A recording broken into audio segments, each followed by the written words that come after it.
Rome in 78 BCE looked peaceful, its marble temples glowing softly in the early morning light, the city's rooftops bathed in a golden haze.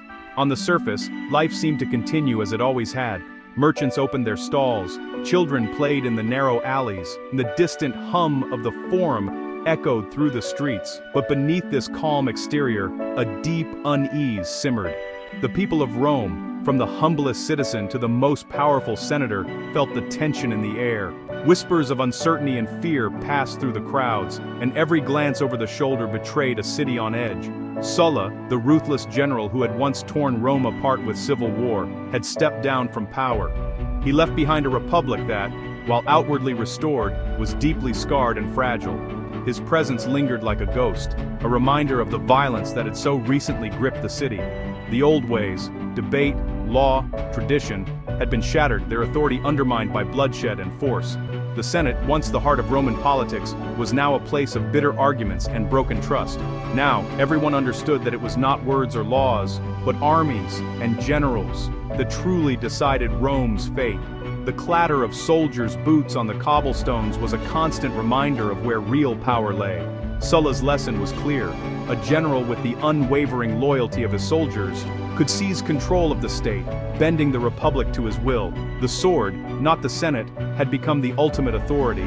The Senate and magistrates still met, but their power was hollow, their decisions haunted by the memory of Sulla's dominance. Every empty chair and anxious face spoke of a government stripped of real influence. The peace that settled over Rome was not one of true stability, but of exhaustion and fear. The city's people were weary, their hopes dimmed by years of conflict and uncertainty.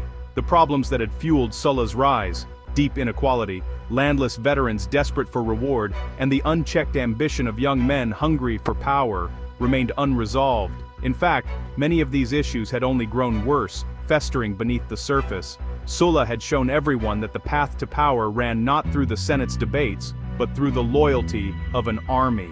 The shadow of military might loomed over every political decision. The Republic still stood, but its foundation was deliberately broken, its institutions weakened and its future uncertain. The cracks in Rome's political structure were plain for all to see. The storm was not over, it was only gathering strength. Rome's uneasy calm was merely the quiet before another tempest, as new ambitions and old wounds threatened to plunge the city into chaos once again. For centuries, the immense power of Rome was anchored in its laws and the weight of tradition. The Senate, a body of elders, debated and decided the fate of the Republic, believing that the collective wisdom of many would always outweigh the ambitions of one. No single man was meant to hold absolute power. Authority was distributed, and the throne itself was a symbol of shared governance, not personal rule. But this delicate balance was shattered when Sulla, a ruthless and ambitious general, demonstrated that the loyalty of an army could overpower the authority of the Senate. The sword, not the Senate, would now decide Rome's future. The seeds of this transformation were planted earlier by Marius, who broke with tradition by recruiting landless citizens into the legions. These new soldiers owed everything to their generals, who promised them land, riches, and a better life, loyalties that would prove stronger than any oath to the Republic. Sulla took this to its extreme. His men followed him not just in battle, but even when he marched on Rome itself, defying every law and custom that had once held the Republic together. After Sulla's bold actions, political power in Rome was no longer about persuasive speeches or clever alliances. It was about commanding the unwavering loyalty of armed men.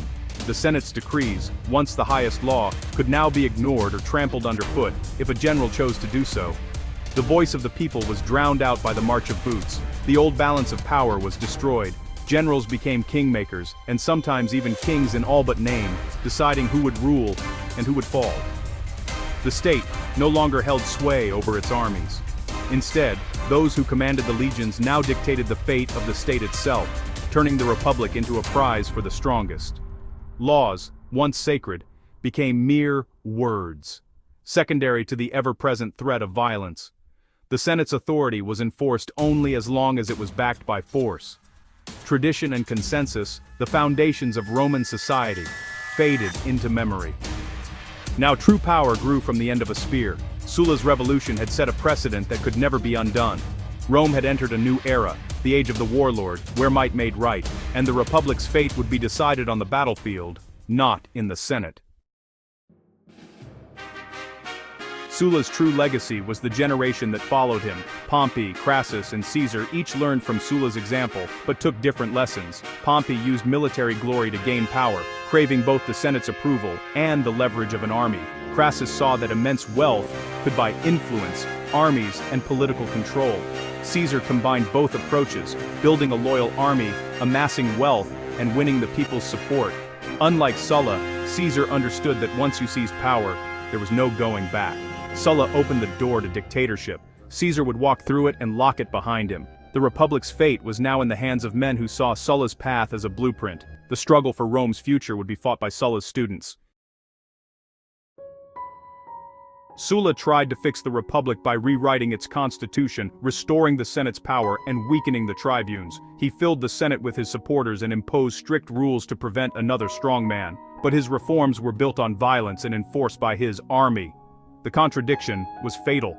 A constitution imposed by force could never be sacred. Sulla's laws stood only as long as his power did.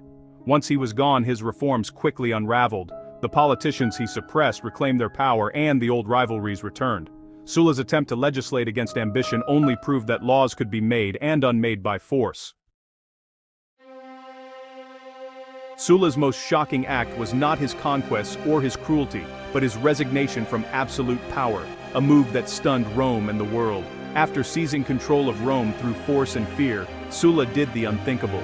He calmly stepped down, leaving behind the chaos of politics for a life of comfort and luxury in his seaside villa. He spent his days surrounded by art, gardens, and the finest pleasures Roman wealth could buy. Historians have puzzled over this for centuries.